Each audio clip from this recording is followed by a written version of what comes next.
மாமனார். மாப்பிள்ளைக்கு காது கேட்காதுன்ற விஷயம் தலை தீபாவளி அன்னைக்கு தான் தெரிஞ்சது. அத்தை. எப்படி? மாமனார். இந்த வருஷம் தீபாவளிக்கு ஏன் யாருமே பட்டாசு வெடிக்கலன்னு கேட்டாரு. அப்பா.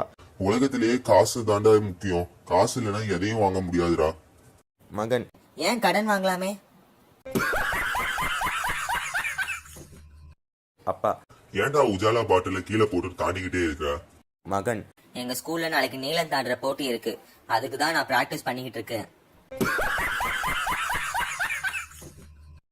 அம்மா. ஏன்டா ஃப்ரிட்ஜுக்குள்ள போயிட்டு உங்க அப்பா பேரை எழுதி வச்சிருக்க?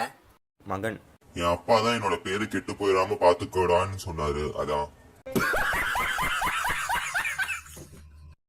அப்பா. படிப்புக்கும் உனக்கும் ரொம்ப தூரம்னு பையன் கிட்ட சொன்னதை தப்பா புரிஞ்சுக்கிட்டான். அம்மா. ஏன், என்னாச்சு? அப்பா. அமெரிக்கா போய் தான் படிப்பேன்னு அடம் பிடிக்கிறான். மகன். அப்பா, நான் மேல படிக்க ஆசைப்படுறேன். தந்தை. அப்படியா, மேஸ்திரி கிட்ட சொல்லி மாடியில ஒரு ரூம் கட்டி தர சொல்றேன்.